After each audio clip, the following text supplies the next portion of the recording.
We all know the times we have gone to be with people and it's just disappointed us and it's just felt empty and it's felt like, why isn't this going the way that I wish it were? And I'm going to give you one question. This question has changed dinner dates.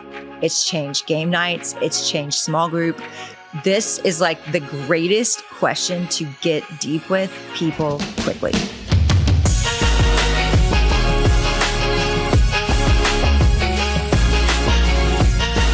Hey guys, it's Chloe. I can't believe it's that time of year, but it is time for the Dream Guide. The Dream Guide is a set of free worksheets that help you reflect and pray on all that God has done in this past year through every single part of your life. You can sit down, spend some time, work through it over the course of a couple days. It has some conversation cards. And so this is a chance for you to talk with your spouse, your community group, and grow deeper in friendship and what you're praying about for this next year. So go download it now. If you go to jennieallen.com, you can drop in your email and we will send you the Dream Guide for free. So go download it today, invite a couple friends to do it with you. And we can't wait to see what God is going to do in 2026. So today we are talking about loneliness. We've talked about anxiety. We've talked about lots of different struggles that are facing our generation.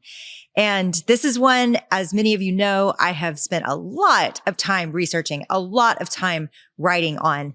And a book came out several years ago called Find Your People that compiled years of work on that for me. I had looked at all of history, all of human history, and every generation before the Industrial Revolution just lived in this deep connected community. And I've mentioned this before, but the first 6 months of that research, I was just depressed. I felt so sad for us. I felt like, how is this ever remedied when we just don't need each other the way that every other generation has depended on each other and needed each other to survive? Most cultures, to survive, they have to take care of each other. They have to hunt together. They have to plant and harvest together. They depend on each other for survival. And still in much of the world today, almost 80% of the world today lives in these villages where, there's a church and there's a school and everybody's known and everybody knows each other. And so I really studied this and took some time to think through, how could I do this? I live in a huge city and super connected to lots of people, but it is far from village life of Africa where my son is from. And I just didn't know, how do we live this way? But I was pretty determined to figure it out because loneliness is such an epidemic. It is everywhere. In fact, before COVID, 1 in 3 people admitted to feeling lonely. I am guessing that number has only grown with technology on the rise. With COVID, it felt like everybody isolated and got real protective and even careful with their planning to see other people. So yeah, we're just living in a really lonely time. And if that is how you feel, if you are 2 of those 3 people that feels that, I just want you to know you are not alone in feeling alone. That is a common feeling. I would say there's even times I'm pretty proactive in this because of my work on it. I just feel so convicted to live life in community. And there's still plenty of days that I feel very isolated and that I isolate myself. I pull back. I feel tired. I just don't make an effort. And I get it. And I've been there. And I hope that this episode blesses you because this is a battle.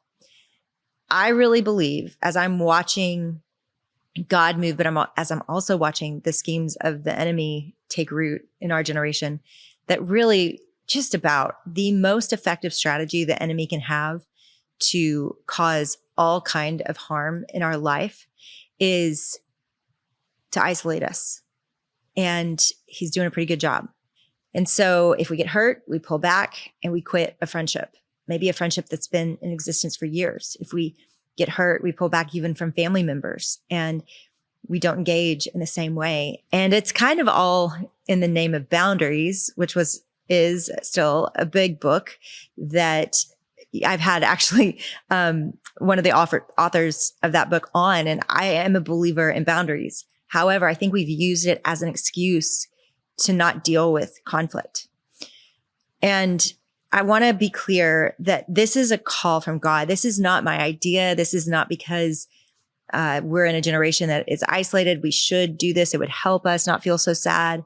This is coming from God. It originates in the fact that God lives in community. Father, Son, Holy Spirit. He has always existed in community. Before they created angels, before they created man, they existed forever. And in that relationship was born mankind. And it says that God created man in their image. It says the word in our image, we created them.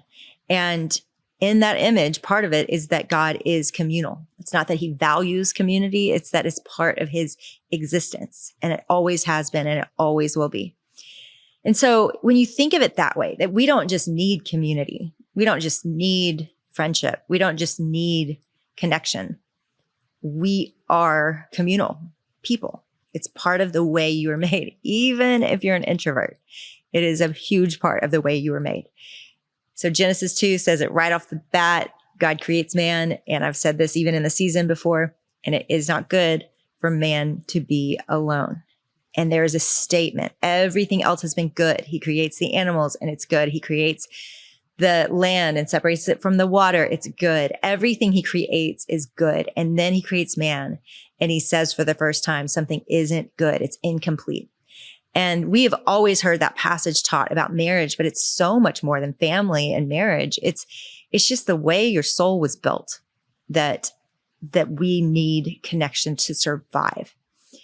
As a lot of you know, I do a lot of work, research, and teaching and writing on mental health. I just think it's one of the greatest issues that we are facing today. And consistently, everybody and everything I read points back to connection as the way for people to heal.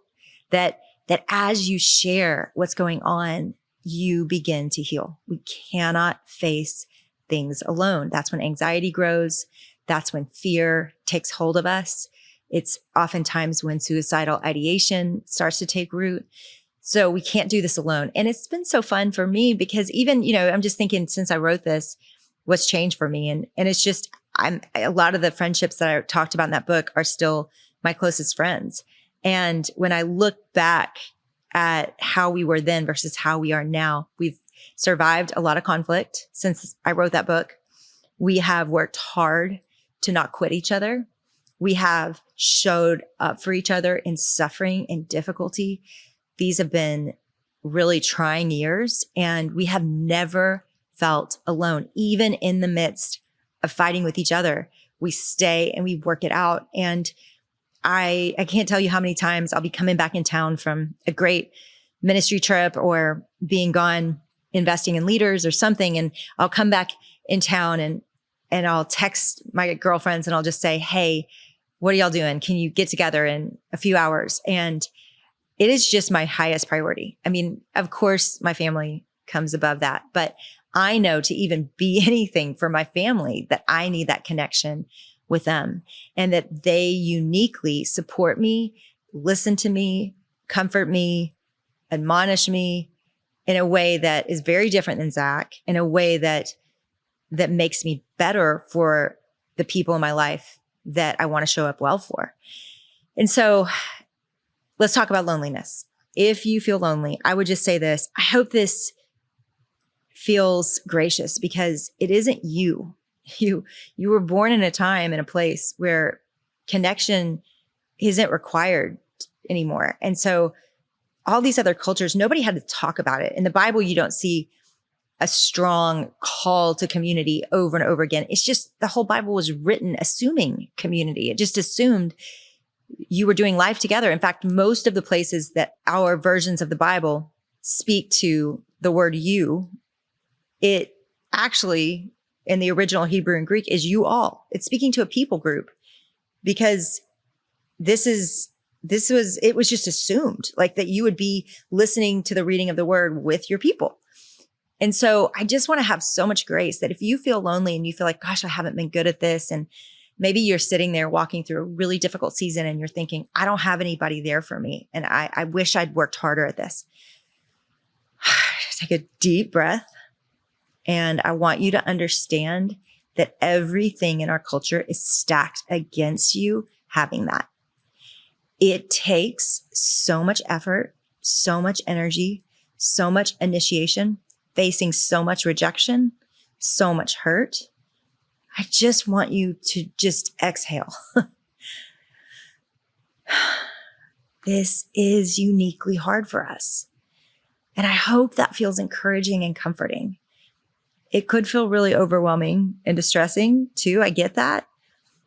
But I think if we just don't start with grace that this is hard, you're just going to beat yourself up and you're going to feel like I'm a failure and I haven't done this and I don't think I can ever do this.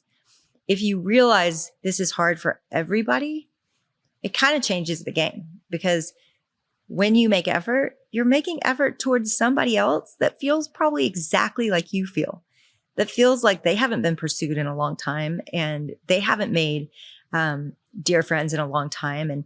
And so that effort hopefully will be received well. It isn't always, because I believe we've gotten so good at being alone that people choose it. I mean, these reels everywhere, I feel like all over these messages are just saying, showing people in their robes and canceling their plans because they just want to be at home watching Netflix. And I would just say, what we're doing?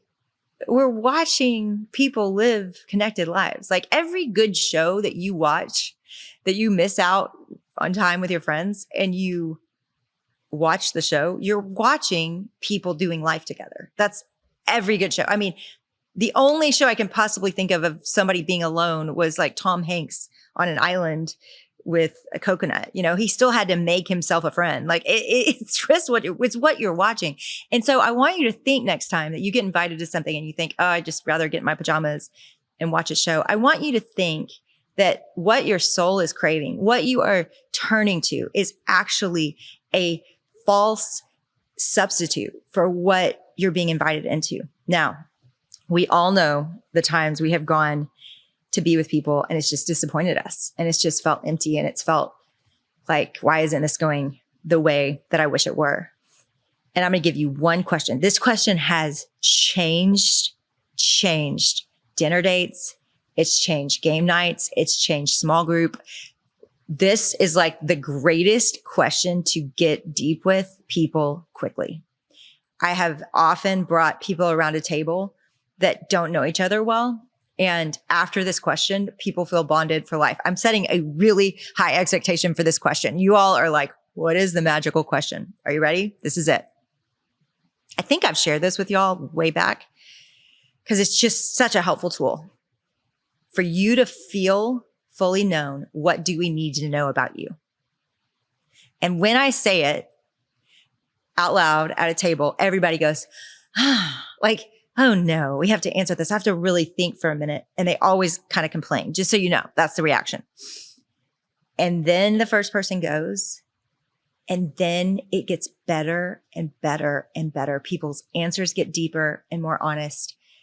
And the funny thing about that question is it's not an obvious answer, because the things we would tell people when they say, what do I need to know about you? You would tell them what you think they want to know. But when I phrase the question, what do you need to feel known? What do we need to know about you for you to feel known? Then you go to, man, I feel the most known when somebody knows I grew up in a house where my entire family weren't Christians. Now that's not my story, but I just did this with my publisher. Actually, we were all at dinner together, and oh my gosh. And these are people I work with all the time, every week at least. Like we're emailing, talking, working together. And I couldn't believe we've worked together for over a year now. And I just couldn't believe people's stories and feelings about things. It was a whole other side of people. So there you go. That's your little assignment after this podcast, is to pull a group of people together and imagine together what it means to be known, and to listen and to hear because ultimately there's not a greater desire. It's just given to us, built in our DNA by God, to be seen, to be known, to be loved and accepted. These are the foundational needs of humans. So how do we get that for ourselves? Because we are craving it and we can't help it. That was built into us. It's you go be that for other people. And as you show up for other people in that way, all of a sudden you get to feel known too. You get to share your answer to that, and connection grows. Some of you have been listening since 2019 when Jennie started the podcast. We would love to invite you to be part of helping more people hear the message of Jesus for free all around the world. You can give or learn more at jennieallen.com/give. You guys, if I read off the list of countries of people listening right now to my words, it is insane how far-reaching it can go, and that people would hear the name Jesus, that they would hear the gospel clearly presented, and they'd be encouraged in their faith and encouraged to go all in with their local church. Like, that is our hope, that people know Jesus, that they're set free, and that they live free. Partner with us today at jennieallen.com/give. Thank you.